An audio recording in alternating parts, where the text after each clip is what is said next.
bienvenidos a Zona de Debate, un nuevo proyecto de comunicación política transmitido desde la ciudad de Tijuana. Son las 18 horas, hora del Pacífico. Iniciamos con un tema importante, un tema trascendente, como es el debate que tuvo lugar en esta ciudad el día de ayer, domingo 20 de mayo.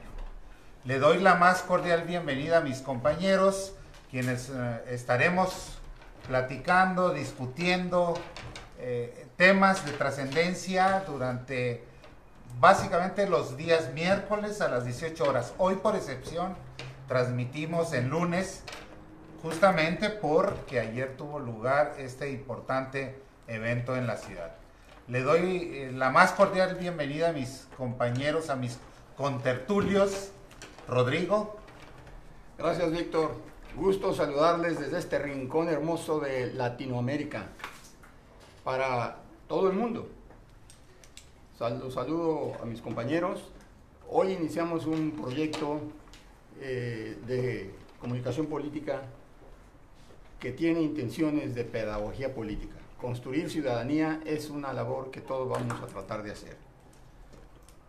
Gracias. Jorge. ¿Qué tal? Buenas tardes. Mi nombre es Jorge Mesa, yo soy químico psicólogo. Me da mucho gusto estar en este proyecto. Me da mucha alegría compartir esta mesa con personalidades muy conocedoras del área. Para mí me va a ser bien importante aprenderles también a ustedes. Y me siento muy inspirado por estar en nuestra ciudad, en Tijuana, como decía Rodrigo y Víctor, tratando de poder explicar y dar a informar un poco lo que es la política nacional en nuestro contexto. Buenas tardes. Adolfo. Buenas noches, amigos.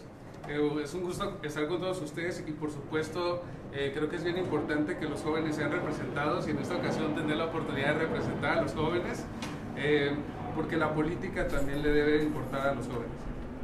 Don Francisco. ¿Qué tal? Buenas tardes a todos.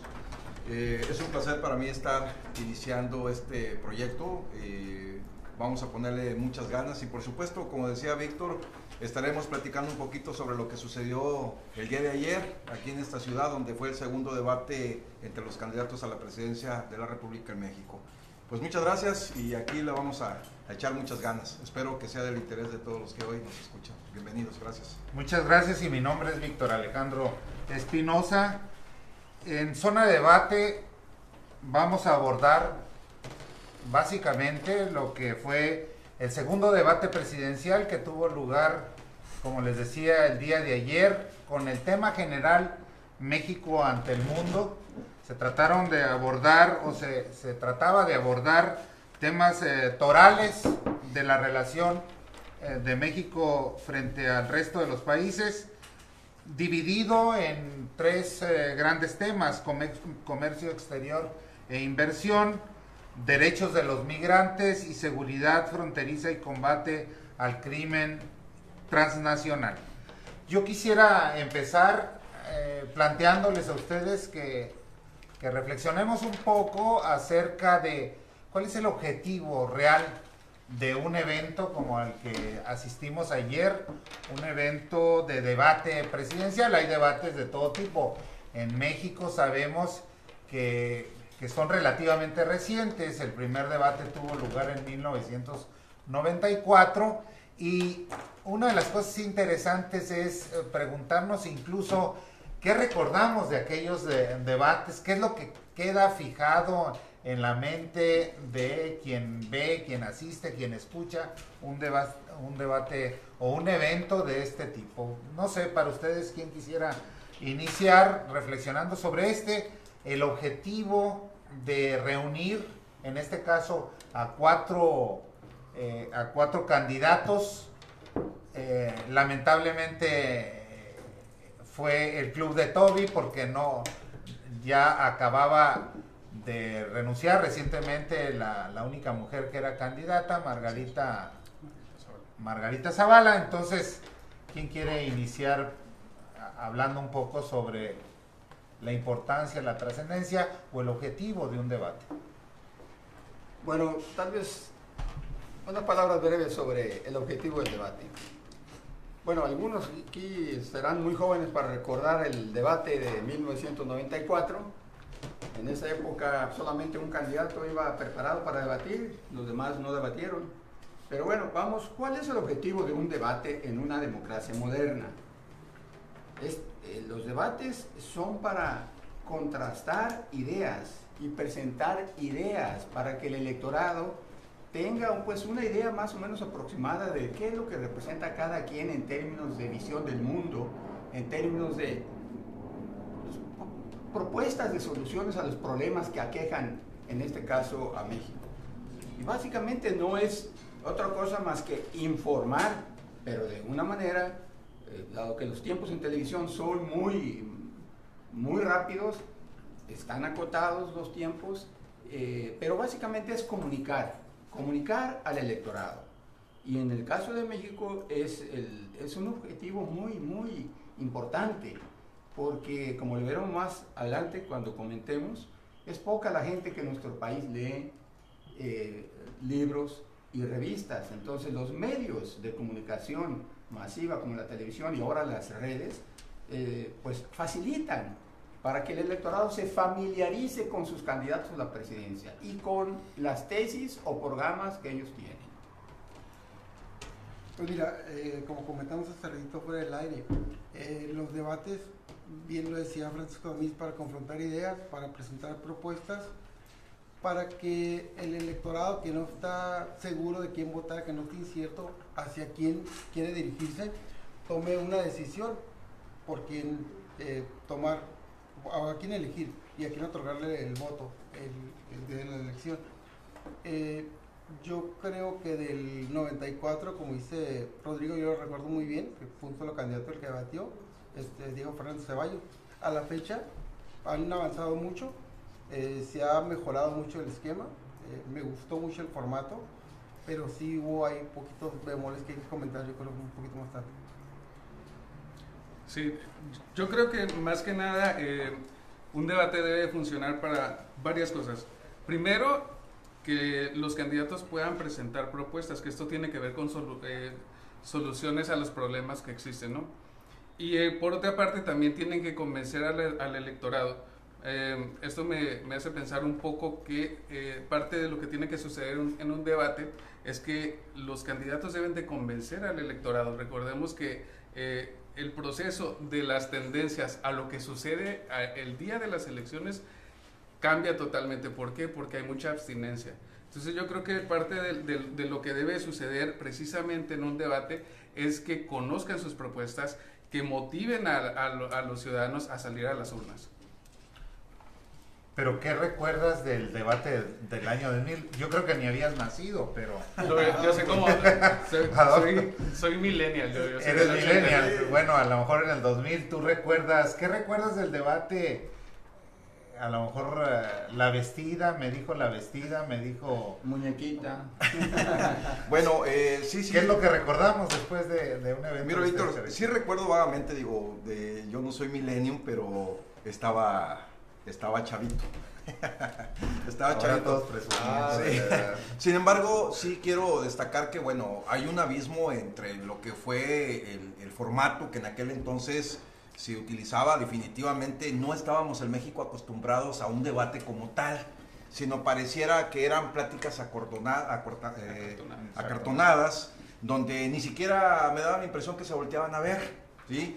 Parecía que lo que se planteaba, lo que respondían, nada tenía que ver con lo que la gente quería escuchar de ellos, ¿no? Sí, como tú bien decías, por ahí me acuerdo aquellas palabras de Fox sobre la Bastida, pero fuera de eso no hubo más relevancia. ¿Y del 2012? Bueno, en el 2012, sí, digo, la realidad es que con el paso del tiempo, este tipo de debates... Nos acordamos más del EDK, ¿no? No, como no, lo traigo muy presente. Es más, yo pensé que se iba a volver a repetir. ¿O se acuerdan de los contenidos de la discusión? Sí, no, pues yo de lo que me acuerdo es que lo que seguía era precisamente a esta niña que participó. Bueno, aquí hay imagen de Cuadri, ¿no? Yo recuerdo famosa, ¿no? muy bien la frase que dijo Diego Fernández Ceballos a Cedillo cuando le dijo: usted está aquí por en el dos 94. tragedias en el 94. La muerte de Colosio y la falta de democracia en su partido. Sí.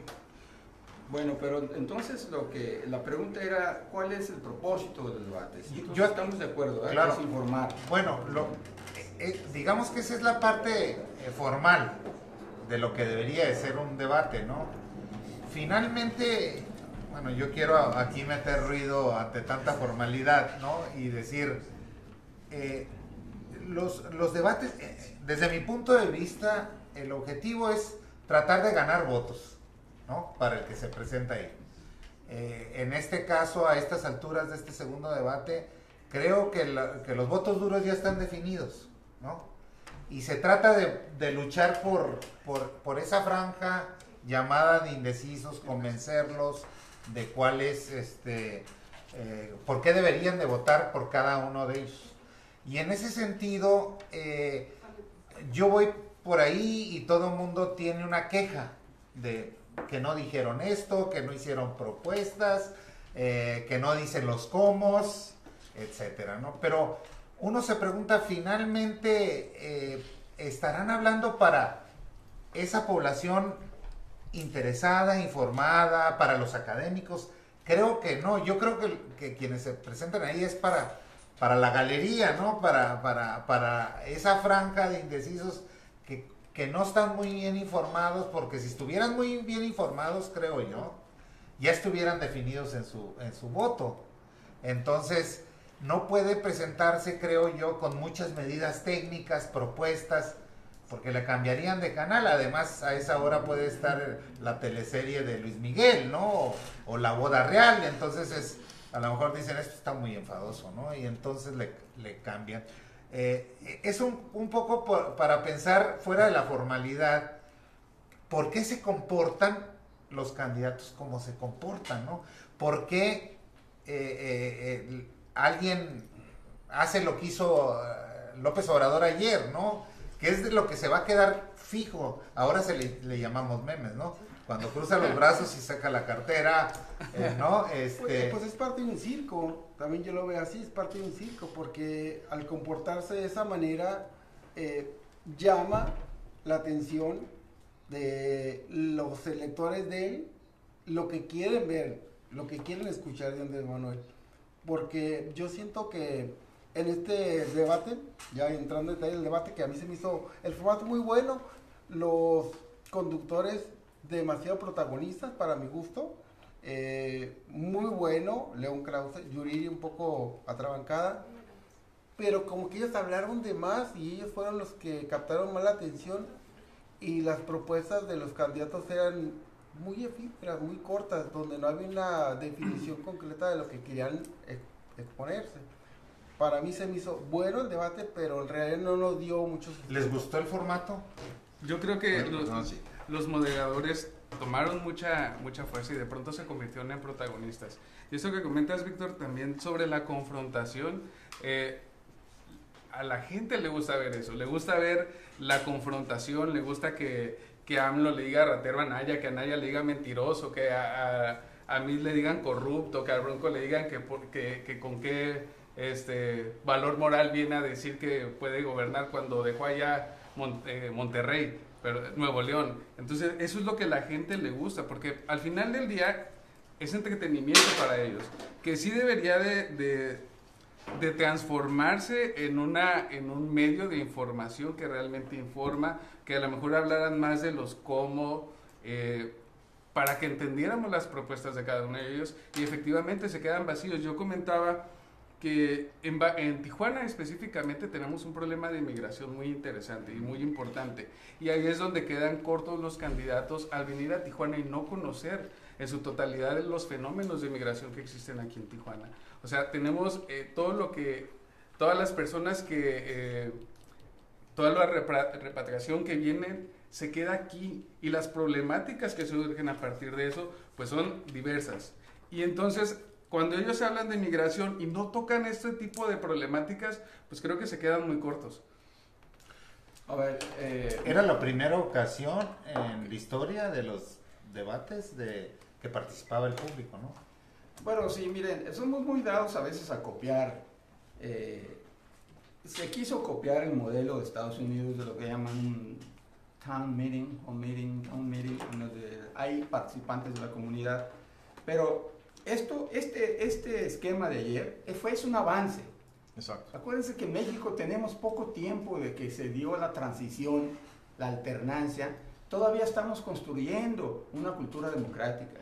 Y no puede haber cultura democrática sin que haya una cultura del debate, donde los combatientes o los que compiten por los votos sepan contrastar y confrontar sus ideas sin que eso se tome de manera personal. Todavía no llegamos a ese punto, pero esa es la idea. Tú decías hace rato de que, bueno, se trata de ganar votos. Pues sí, ya luego Víctor decía, bueno, sí, pero ¿cuáles votos? Los que no están ya decididos. Sin embargo, hay que reconocer pues que la práctica de los debates en una democracia moderna que quiere consolidarse es dar la oportunidad, sí, para que los candidatos influyan en el electorado. Pero en ese proceso se está construyendo una cultura del debate que tiene que ver con la tolerancia para aceptar las ideas discrepantes del otro, con respeto. Evidentemente al rato vamos a comentar a ver si hubo respeto ayer o no hubo respeto, si se cumplió el objetivo, si realmente ofrecieron soluciones a los problemas que aquejan a México en esos 3 o 4 rubros que se mencionaron. Pero yo quiero que no perdamos de vista que estamos aprendiendo todavía a debatir. Transitar a una cultura del adversario y no del enemigo. Exactamente. Cuando yo digo que aprender a debatir es aprender a contrastar ideas. La mía con la tuya, y con la idea de que los que nos están escuchando puedan discernir y ver las diferencias y forjar o tomar alguna decisión respecto de qué es lo que cada uno representamos. Y a veces, yo recuerdo el debate de Nixon y de Kennedy, muy ríspido, muy fuerte. Ese ya no lo alcancé, Rodrigo. No, ustedes no lo alcanzaron a ver, pero es el debate de los debates. Salió enojado, allí perdió la presidencia Nixon, que iba adelante, pero ¿por qué? Se enoja, pierde. Porque se enoja, pierde. Y ayer parece que alguno de ellos se enojó. Y en la civilidad de contrastar ideas, también se trata de entender que no necesariamente está mal la otra persona o está errónea, simplemente es un punto de vista diferente. Así es. Que no está en la postura negativa o en la postura errónea, simplemente es distinta a la que tiene la otra persona, que también puede ser buena. Hay una cuestión en esta exigencia y en esta evaluación que hace la población en general de que no hicieron todas las propuestas, de que no les exigimos demasiado a los candidatos, es decir, como si deberían de saber de todos los temas, ¿no? Como si deberían de ser todólogos. Yo creo que hay esta idea en un sistema más presidencialista como el nuestro, en donde el presidente encarna todo el poder, pero también todas las virtudes o todos los defectos, y en donde concentra el poder. A lo mejor les exigimos mucho y a lo mejor alguno de ellos no sabe nada de migración o de seguridad fronteriza o de relaciones internacionales. No son para eso los equipos que deben de conformar y tener... No sería más interesante, digo yo, o más productivo entonces para ese público que quiere propuestas, que los equipos de especialistas de los candidatos tuvieran un debate sobre un tema?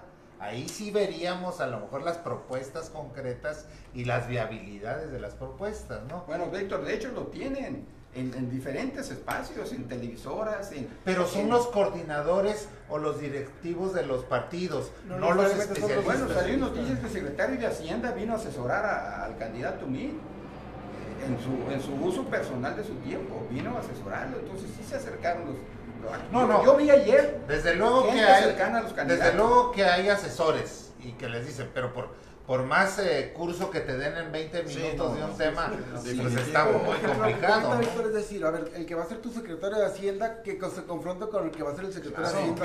Mire, en mi opinión muy particular, sumando a lo que ya comentaron cada uno de ustedes, yo sí creo pues que estamos dando avances muy significativos en este tipo de eventos. Sin embargo, como bien dices tú, Víctor, son tantas cosas las que hay que abarcar, son tantos temas también lo que los candidatos tienen que digerir, que yo creo que por muy estructurado que esté, es poco tiempo el que se tiene. Sin embargo, por algo se está empezando. A mí me dejó muy buen sabor de boca la forma como se estructuró el día de ayer. Sin embargo, también no perdamos de vista el comentario que al inicio se planteó. ¿Qué más te deja un debate. Bueno, pues en teoría, Víctor, como tú bien ponías sobre la mesa, bueno, pues un debate lo que trata es de exponer los puntos de vista de los candidatos. Sin embargo, hay otros también intangibles, ¿no? Que la gente está ávida de tratar de descubrir a través de la participación de cada uno de ellos, ¿sí? Como por ejemplo, el modo como se visten, la mirada que dan, la forma como confrontan, y eso es lo que a veces creo yo que le da lo picosito a este tipo de eventos, aunque no es lo medular, pero son como que los complementos de... Oye, Paco, Entonces, sí. la provocación que nos hace aquí Víctor, aquí, de que si no es mucho pedirles a los candidatos, para mí es mucho lo que pide un candidato que debe ser presidente de 127 millones de mexicanos. Y entonces, cuando acude a un programa de televisión para debatir, debe prepararse para eso. No que sea un todólogo, pero sí cuando menos que nos dé las líneas, los ejes centrales de su plan de gobierno. Todos ellos registraron una plataforma electoral en el Instituto Nacional Electoral. Entonces deben de venir allí, si les dan 1 minuto o 2 minutos, en esos, y no que sean discursos cuadrados, memorizados, ¿verdad? Sino que sea una explicación sencilla al televidente, al radioescucha, de qué es lo, por ejemplo, en migración, qué es lo que mi visión del Estado mexicano plantea para la problemática compleja de la migración que viene de Centroamérica acá, la migración que viene del centro de México al norte, la migración de aquí del norte hacia Estados Unidos, la migración de Estados Unidos con los repatriados. Es decir, eso lo puedes encapsular en 1 minuto y medio y de alguna manera si es que tienes el conocimiento.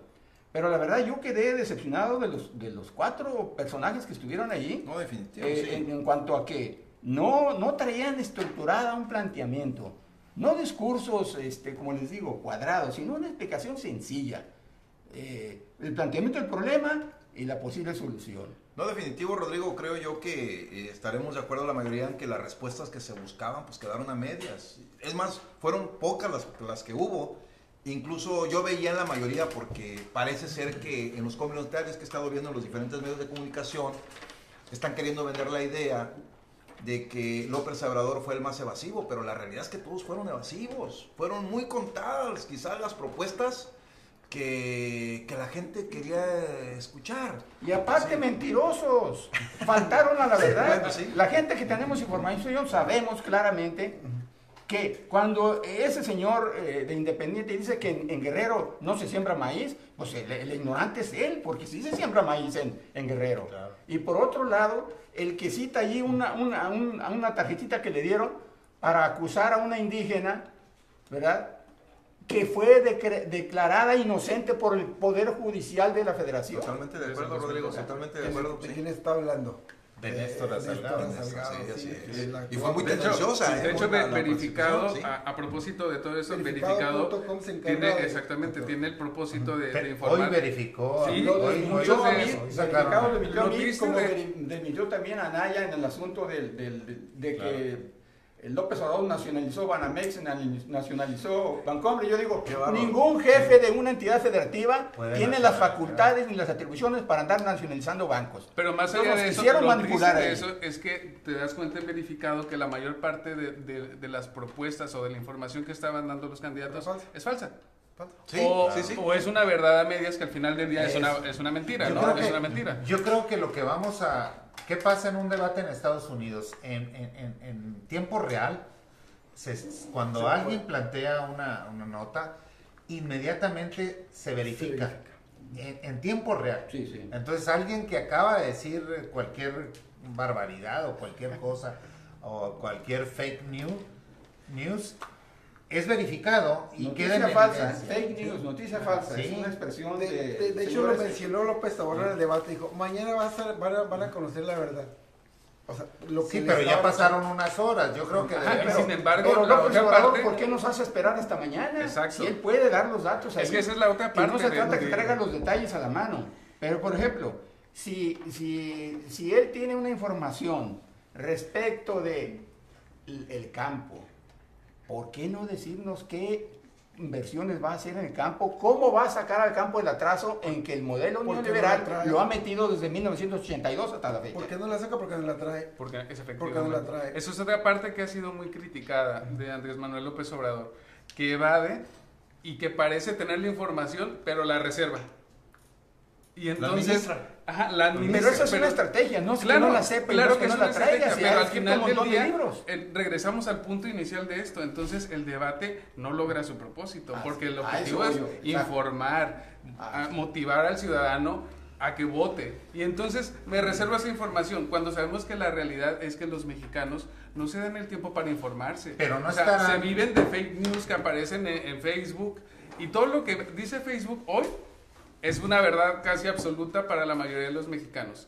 Entonces, dejar esa puerta abierta para que se enteren por otro medio, cuando tienes tú la oportunidad de decirles, eso es mentira por esto, aquí está la información. ¿Qué te cuesta? Entonces a mí me parece, compañeros, que es una falta de respeto de los 4 candidatos, de no esmerarse en dar una información sencilla. No se trata de que den el detalle, pero sí, como les digo, los ejes claves de su planteamiento. De su Pero diagnóstico, no será que esto tiene que ver con que están jugando con las preferencias, es decir, ellos saben cómo van en términos generales Claro. en las preferencias electorales, ¿no? Sí, Y claro. saben, por ejemplo, el que va en tercer lugar, los asesores le dijeron, porque ahora se sumó al grupo de asesores de MIT, Carlos Alasraqui. Que es No, un hombre. ahora él lo acompaña para todos lados. Entonces, esto sí le dijo, todo hace suponer que le dijo que tienes que atacar y tienes que golpear. Entonces, en ese momento ya se desvirtúa porque incluso cuando ataca en una ocasión a López Obrador, ni siquiera venía al caso el tema del ataque. Entonces, ahí es parte de una estrategia, digamos. Pero hay que mencionar en qué consistía eso para que quienes nos están viendo puedan... Tenemos a propósito unos de quienes comentarios. nos están viendo, tenemos saludos a todos los analistas, especialmente al doctor Víctor, atentamente Gustavo, Alfredo, y también de Isabel Pastrana. Dice Ricky Ricón, no sé a quién haga alusión. Helga Iliana nos desea mucho éxito. Leonardo Mesa dice, el hombre del traje azul hace un buen punto. Me imagino que se refiere a usted. Frida Martínez, éxito. Pero si está en blanco y negro. Noemí Argüello, éxito. Marisela Martínez, éxito. Tío Rodrigo, saludos. Guadalajara, saludos a Guadalajara. Dice, ¿por qué no mencionan a Jaime y a Mit? A ver, pregunta, ¿por qué no mencionan? Digo, voy a leer los últimos comentarios. Saludos a todos los analistas. Y bueno, por acá tenemos más. Hola, de parte de muchos, Uriel Mesa. ¿Quién más está por acá? Noemí Agüello, Karen Vallarta, Marta Partida, Marisela Martínez, creo que sí nos están viendo muchas personas. A Luis Torres Santillán, a Anel Ortiz, a Fuentes Anaya y Natleli Linares. Bueno, a propósito ¿Nayeli? mira, a propósito de esa Nayeli pregunta, No, la de a Nayeli, propósito sí, de la cómo no. pregunta de Jaime y de mí, y para Sí, relacionarla Nayeli. con lo que dice Víctor, del que va en tercer lugar, quizás no estén ustedes de acuerdo, pero a mí me parece que el que va en tercer lugar justamente, José Antonio Meade, ayer dio un salto cuántico entre el primer debate y el segundo. Sí. Fue quizá el más estructurado, el más relajado, fue el que menos ofendió a los demás, aunque también se aventó un par de mentiras ahí, pero hay que reconocer objetivamente, pues. Pero es su tema. Sí, bueno, es un tema, bueno, pero pues mal haría en no exponer con cuidado. El ¿verdad? mejor Pero, sin informado en embargo, política exterior, José Antonio Meade, el mejor informado en política exterior, porque la conoce muy bien, fue secretario de Relaciones Exteriores. Bueno, yo Digo, no, sería el yo colmo no- que yo no no aseguraría conociera, que ¿no? sea el Está mejor raro, porque informado. de todos modos- Lo que sí estaría de acuerdo es que fue el mejor preparado para para ese tema. para informar. Pues sí, será el mejor preparado y te da mucha experiencia, pero algo tiene que no conecta. Bueno, bueno, si es el sí, candidato bueno, del PRI. sí, Bueno, es digo, que ahí ya tiene pequeño factores en detalle. contra, ¿no? De Sí. ser candidato del PRI, que es el partido que está ahorita en el poder, pues le genera un desgaste de manera inmediata. O sea, no necesita hacer nada para ya estar desgastado. Y entonces le costará doble trabajo Sí, que sí. a un Vamos. Ricardo Anaya, que también ya está un poco desgastado, que a un Y Andrés luego Manuel. hablando, por ejemplo, hablando del Bronco, no tiene nada que perder, por eso puede decir lo que dice. No, Sí, Ese eso hombre es- no tiene nada que perder, por eso dice lo que dice. Pues, No, pero sí tiene mucho que Aunque ganar. muchas manos. Por eso, no tiene nada que perder, tiene mucho Pero que es ganar. el bufón, ¿no? Es el bufón, por eso él puede hablar lo que le dé la gana. Pero bueno, miren, yo estoy proyectando que él se va a retirar antes del tercer debate, unos días antes. Pero antes lo que decía Paco, ¿por qué no conecta Mire, ¿o por qué no conecta tampoco Ricardo Anaya? Porque no es suficiente tener la aptitud, Claro. es tener la competencia, sino hay que tener también la actitud, saber comunicarse con la gente, tener empatía. Porque una cosa es que te avientes ahí un Sí, no, discurso. sí me queda claro eso. Es sí. como un profesor de Totalmente acuerdo. licenciatura, ¿no? Mir Sí, y Ricardo Anaya, ¿no? Pero de quién sabe qué universidad, porque no saben conectar con los alumnos. De hecho, José Antonio Pero lo Meade habla reprueba, como un lo secretario reprueba. de Estado. O sea, no parece él un candidato presidencial, le parece un secretario de Estado que le inviten a dar una polémica. Porque lo aventaron al vapor, porque lo aventaron al Es de lo vapor. más incómodo su papel, ¿no? Porque ciertamente le pesa mucho ser el candidato de la continuidad. Incluso le insisten, ¿no? Él nunca se atrevió a romper. Él nunca se Y ayer atrevió. le Que dieron era, la oportunidad. que era lo único que le hubiera posibilitado dar un salto. Haber roto con el presidente y con la política actual. No se atrevió por muchas Y razones. ayer menos Y lo cuando dejó en le evidencia preguntaron- cuando ayer le pregunta, preguntaron, ¿fue un error fue un haberte error. ido a Donald Trump? Dijo no. Y dice no. Imagínate. Y al final del día yo creo, ¿fue un error o no fue un error? Y eso puede seguir Cuando el el debate. 80% de los mexicanos Sin embargo, dicen que fue como un error. estrategia, su respuesta debía haber sido, fue un error. Como estrategia, porque hubiera demostrado, y en este propósito de que tuviera un poco más de votos, pues hubiera resultado Y esas- fenomenal para y él. esas cosas que se dijera, pactan "No". con el presidente. Exactamente, o sea, ¿Sabes qué? Voy a hacer algunas te voy a golpear posicionamientos ligeramente. que son necesarios, pero Por no lo favor, hizo. No lo hizo en ningún momento. Pensábamos que en el primer debate y luego en el segundo debate. Ya Y no es lo que, hizo. mira, a mí trae una losa del tamaño, ya, no hombre. Del 80% de desaprobación. De la losa que trae es De como la mil población, veces de más la pesada población. que la del Pípila. Porque esa losa de haber trabajado para dos sexenios, dos presidentes, que esos presidentes miren en qué condiciones nos han entregado al país. ¿En qué condiciones? digo, eso es mucho valor. ¿Valor qué? El ser candidato cuando ya traes todo, no, pues, toda la carga de Algunos dos dirían valor, y yo diría desorientación, porque si el hombre, Sí, el hombre totalmente. tiene capacidad, porque ya fue secretario de Hacienda, fue secretario de Relaciones Exteriores, secretario de Desarrollo Social, tiene una formación, pero no tiene el perfil para ser candidato a la presidencia. Para ser, hay que tener cierto oficio político para ser el jefe de una nación. Así es. No es suficiente Oye, tener pero a quien lo hubiera conocimiento postulado técnico. al PRI, ¿eh? ¿Mm? A quien lo hubiera postulado sí. al PRI.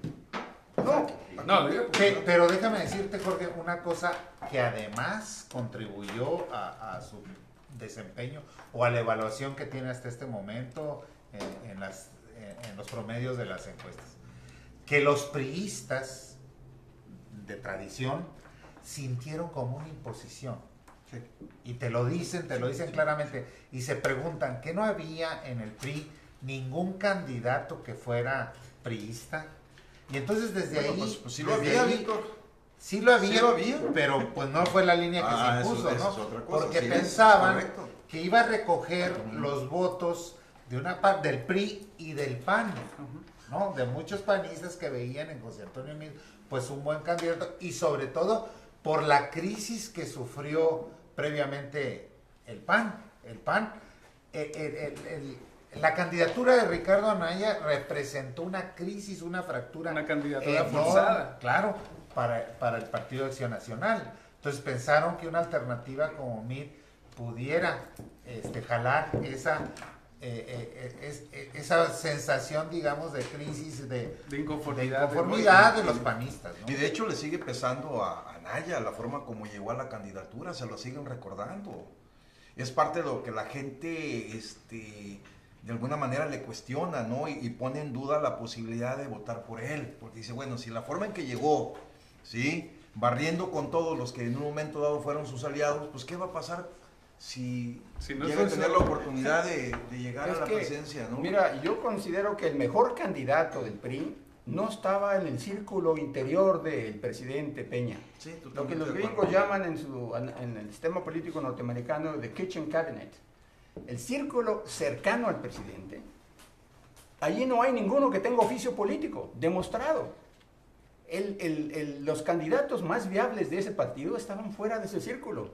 Gente que tiene oficio político. Incluyendo Chong, Rodrigo. Incluyendo John. Claro, una cosa es que él anduviera en las preferencias dentro del PRI, ocupara el primer lugar en esas preferencias, Sí. pero aún así ese fue un error del presidente. ¿Por qué? Porque elige al menos viable con disque ciudadano. Por las complicidades que hay. Claro, son las complicidades. En lugar de buscar la negociación con otros grupos de su partido, prefirió asegurar, creyendo que algunos de los del PAN se iban a venir, o quizá algunas negociaciones que hayan hecho, pero me parece que no hay una lectura en ese grupito de mis reyes que están al lado del presidente Peña Nieto, que no han leído bien a Maquiavelo, no han estudiado bien cómo se llega al poder y cómo se mantiene en el poder. Creo que cometieron errores elementales al lanzar ese candidato. Ahora, en esto que se mencionaba de la conexión con la población, considero que el único líder social, a lo mejor el único en todo el país, es Andrés Manuel López Obrador. O sea, es el único que tiene esa capacidad de convocatoria y de movilización. Y que realmente con el tiempo ha aprendido a conocer al país. Pero, pero no lo comunica en el debate. Bueno, eso eso también también, después eso de es otra 12, cosa. 12 años de Pero campaña, no es fuerte. sería el colmo que no lo conociera. Ese formato. Yo estoy de acuerdo, Ya que estás hablando de personalidad. Ya. yo estoy de acuerdo que México está lleno de liderazgos sociales y aquí hay un líder reconocido universalmente como un líder social, ¿verdad? Pero un líder también tiene la responsabilidad de comunicarse, y sobre todo cuando se confronta y busca la presidencia, de comunicarse con el auditorio y poner a los otros que son unos tecnócratas, salvo el otro de allá que anda a caballo. Pero los otros dos son tecnócratas que no saben acercarse a la gente. Oye, en los Rodrigo, sentidos de la fábrica. pero si tuviera esa capacidad, estuviera en el 90% de las preferencias. En este momento, ¿no? A ver, hay otras preguntas. Dice, saludos al panel, Daniel Lara. Y hace referencia que es un ciudadano que hace referencia que va a ser un ciudadano que va a estar viendo el programa. Esteban Raya comenta, ninguno de los candidatos fue congruente. Y efectivamente, Sí, ¿no? así es. La Es lo que congruencia me estaba comentando ahí aquí. les faltó a todos, ¿no? Sí, totalmente de acuerdo. A ver, retomando un poquito lo que hablamos hace ratito de MIT.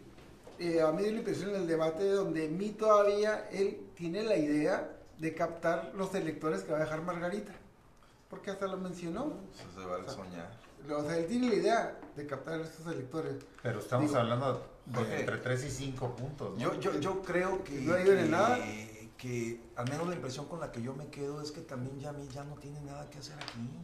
La oportunidad, creo yo, que tenía con este segundo debate de posicionarse se le fue.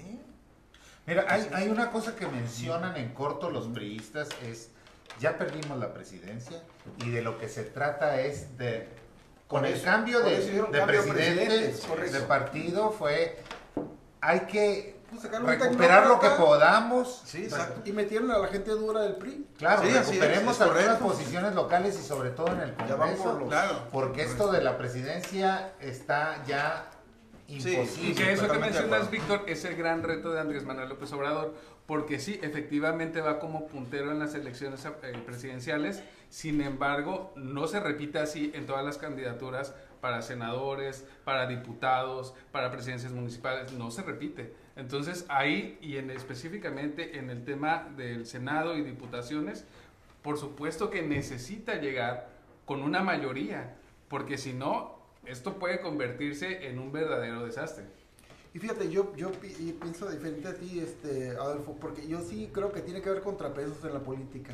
A mí no me gustaría que Andrés Manuel llegara con un Congreso ganado porque lo tuviera todo. Sí me gustaría que Mira, tuviera el Congreso. en esa parte también hay, y yo te lo voy a, y te refuto un poco, la oposición en un sistema es más fácil, ser oposición, que eso es lo que le pasa a Morena ahorita, porque ser oposición es fácil, no tienes un compromiso con el presidente, no tienes un compromiso con nadie más que social, y para la sociedad es correcto, la mayoría de las veces decirle al presidente está mal, porque está afectada la ciudadanía, y entonces en ese sentido, imagínense qué curioso sería tener un PRI, un PAN de oposición. Pero fíjate que también Sería una democracia abierta, ¿no? Sería una democracia, pero abierta. sin embargo también las propuestas cómo avanzan. Exacto, porque ya lo vivimos en la época de Fox. ¿Se acuerdan? Que tenía el Congreso en contra y se perdía muchísimo tiempo litigando en las diferentes cámaras. Y no avanzábamos, parecía que había una parálisis legislativa. Entonces digo, estoy de acuerdo con lo que tú comentas, eso sería lo ideal, ¿no? Que las cámaras fueran un contrapeso del presidente, pero sin embargo, la historia reciente nos ha dicho que a veces se distorsiona ese Bueno, porque equilibrio. tenemos un sistema presidencialista. Sí, ¿no? voy a meter un elemento discordante.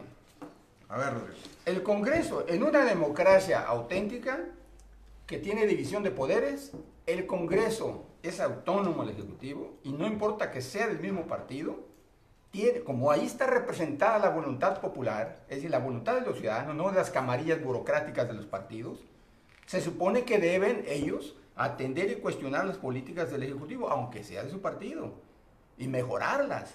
Vean, cuando Carlos Salinas se convirtió, desde mi punto de vista, en el segundo usurpador de la presidencia en el siglo XX, ya saben cuál fue el primero, llegó con un Congreso en contra.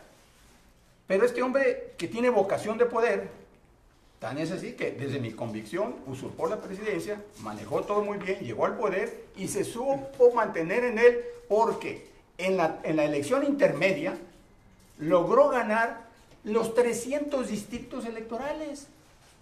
Entonces ya tenía una cámara a modo. Bueno, eso es que no debe ser así. Lo que debe ser es que los diputados sean auténticos representantes populares, que tengan vocación republicana y que cuestionen. No debemos de tener una presidencia así omnipotente, ¿verdad?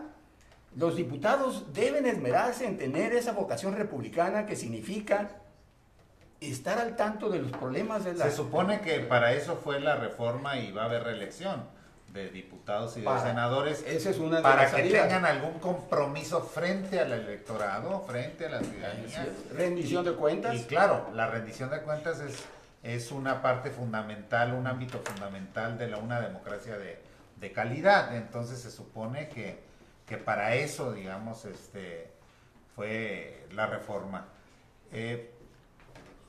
Estamos entrando a la parte final de nuestro programa. Recordar que cada semana vamos a estar abordando temas fundamentales de interés regional.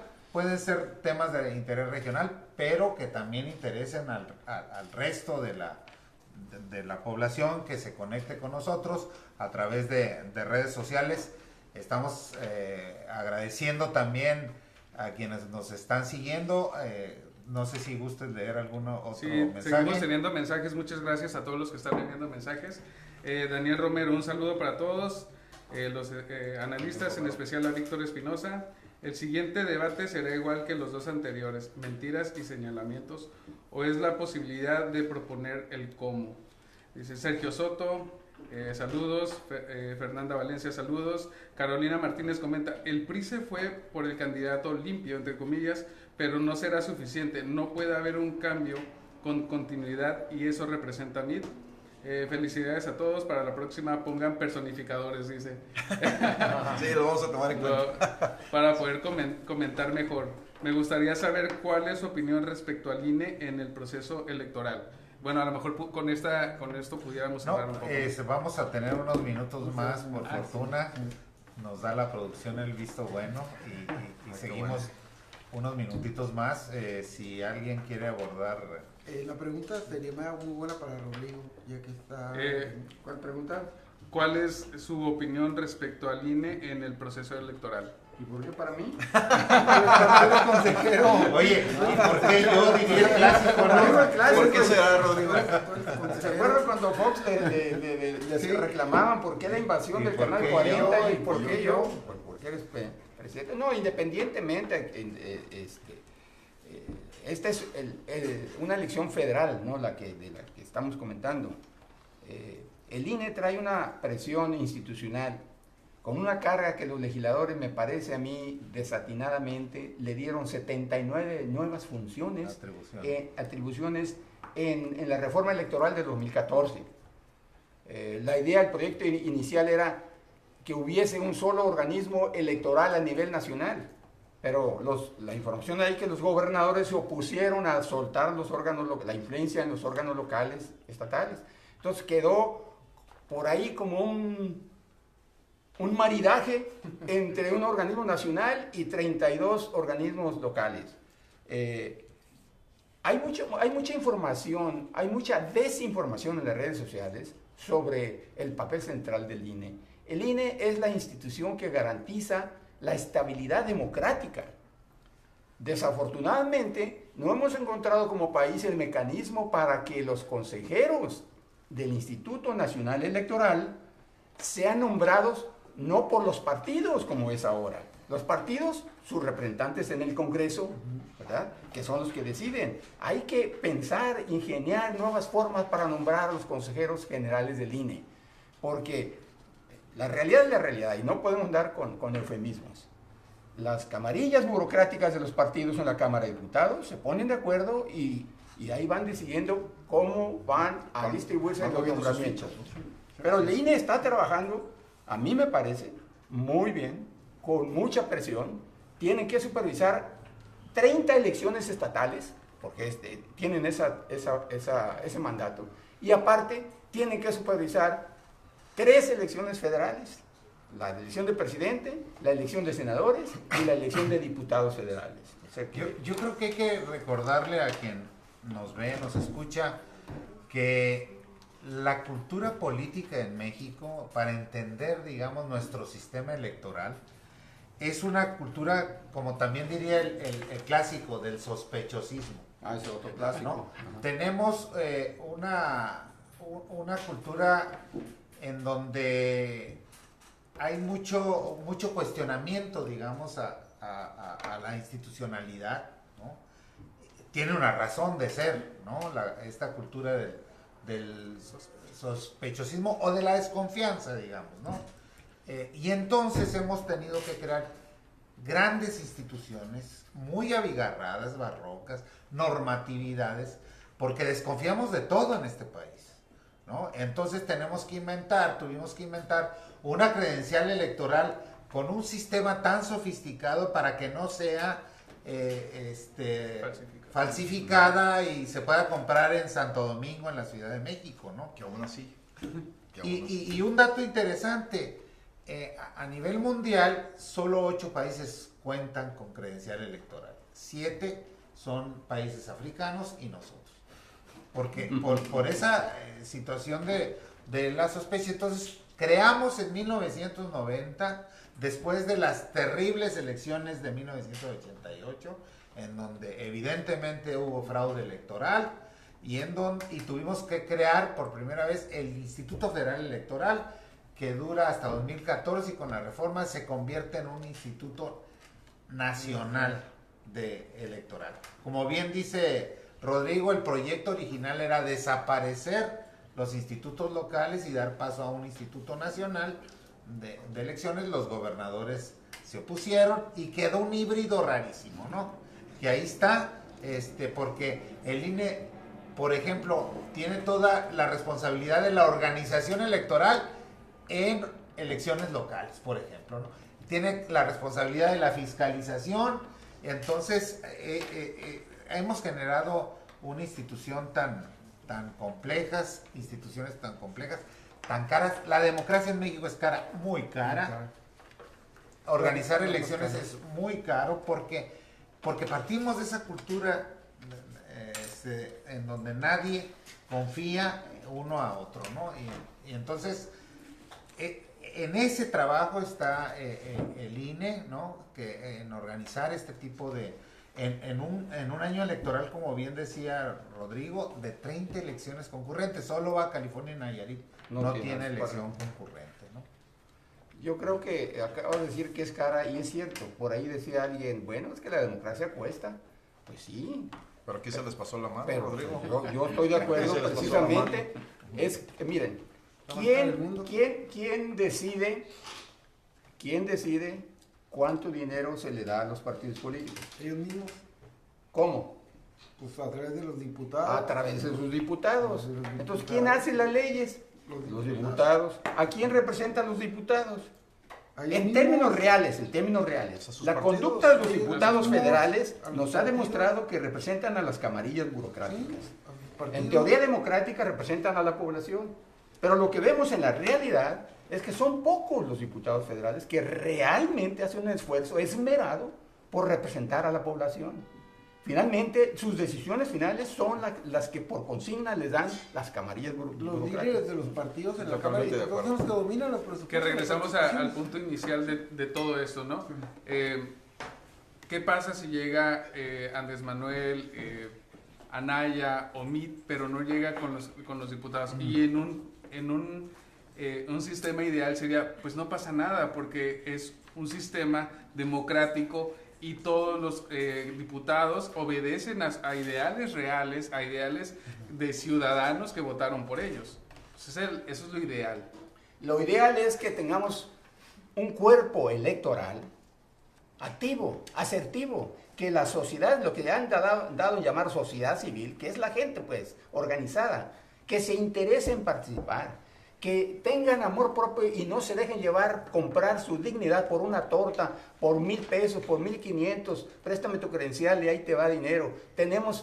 Hay gente que por donde quiera está comentando que todos los partidos hacen eso.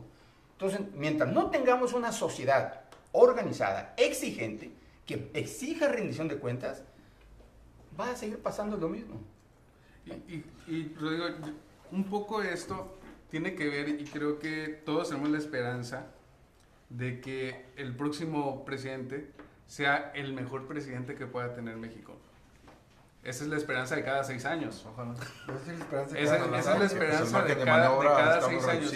Sin embargo, yo creo que también es responsabilidad del ciudadano, y a veces como ciudadano te quieres hacer como un lado. No, es que es el gobierno el que debe. No, pero es que todo empieza desde el ciudadano. Y el ciudadano, como ciudadano, hemos fallado. Si fallamos en la calle donde no barremos, ¿no? Tengo mi casa ahí y no barro, desde ahí ya estás fallando como ciudadano. Y no queremos que falle el sistema, eso es un poco ilógico siendo realistas, ¿no?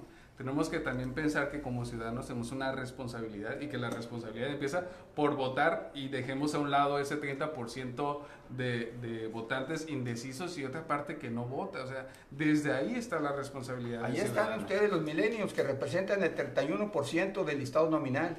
Que mi esperanza es que en ustedes, los milenios, 36 millones de 88 fíjate, del listado ¿a nominal. dónde pueden llegar? Es una población entre 29 y 34 años. O sea, la Imagínate. responsabilidad que tienen Es los una elección. millennials. El que representa Son los para que los definen. Bueno, es una Entonces, van a definir la elección elección, que ¿no? los jóvenes deben. Pues deberán ojalá de que definir, salgan a que es votar, donde yo digo, ojalá. esta es la Yo creo que sí, responsabilidad. Esta es la responsabilidad. Yo creo que sí, Hay por ejercicios- Yo veo un mayor interés por parte de los jóvenes.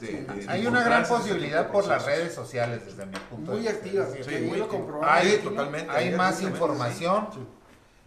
No sé si recuerdan, a lo mejor ustedes, los millennials, no recuerdan, pero y lo ven como la etapa prehistórica o la edad de las cavernas, no sé, o sea, cuando solo te podías informar en 2 medios de comunicación, Sí, ¿no? bárbaro, sí. Y de aquí que pudieras refutar Oh. algo que se dijo ahí, ya pasaba un mes, ¿no? Y ya estaban en otra Ya cosa. les Ahora es al estaba momento, hecho. se puede Hasta refutar, el se puede derecho de sacar réplica ya es constitucional información ahora. alternativa, etcétera, Ahí ¿no? vamos. Sí.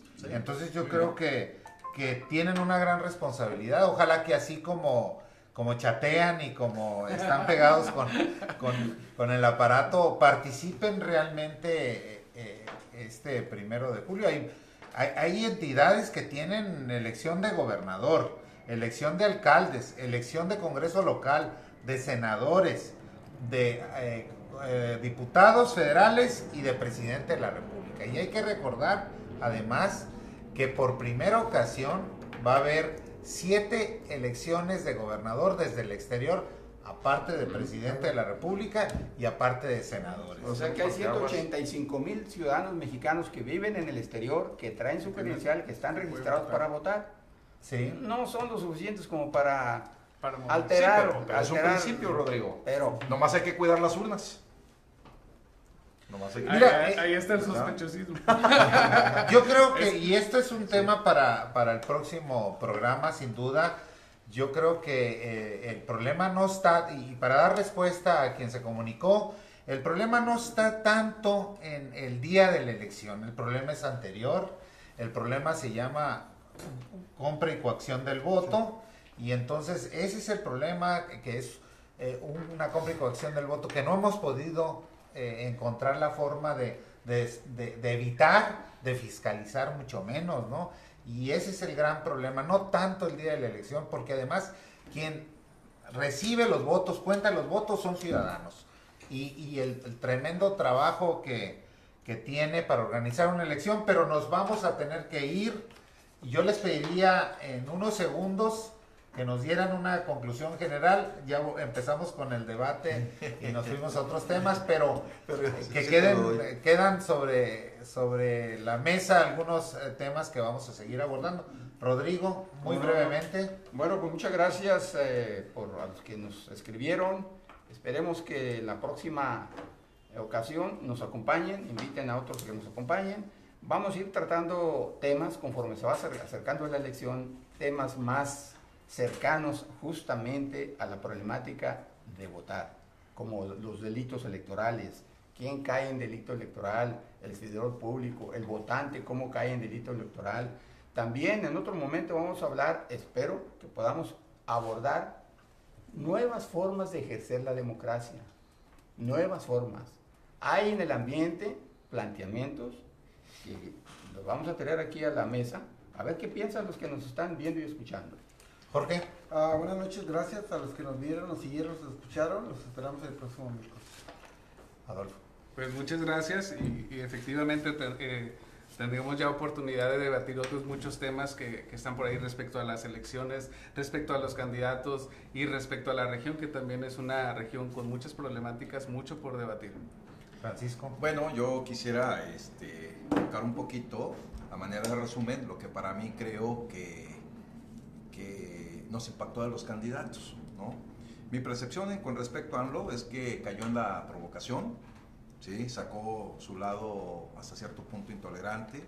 Anaya confrontó, pero creo que fue menos contundente que el debate pasado. Mitt, como lo dije al principio de esta plática, cuando el punto lo estábamos encaminando por ahí, dejó ir su oportunidad y creo yo que ya debería ir pensando en quién va a apoyar y tendrá que inclinarse por aquel que le garantice la continuidad y el seguimiento a la reforma. Pero diga algo del Bronco porque si no va a No, porque nadie me hizo caso, dijo. Eso me echa la mano.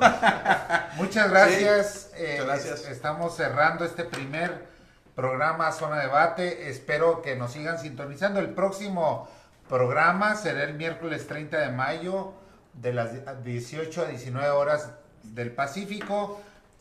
Y yo quiero agradecer también a quienes están atrás de la transmisión y que nos han estado apoyando: Karen, Frida, Lesel y María Elena. Muchísimas gracias a ustedes y les recuerdo, insisto, nos vemos el miércoles 30 de mayo a las 18 horas tiempo del Pacífico. Muchas gracias.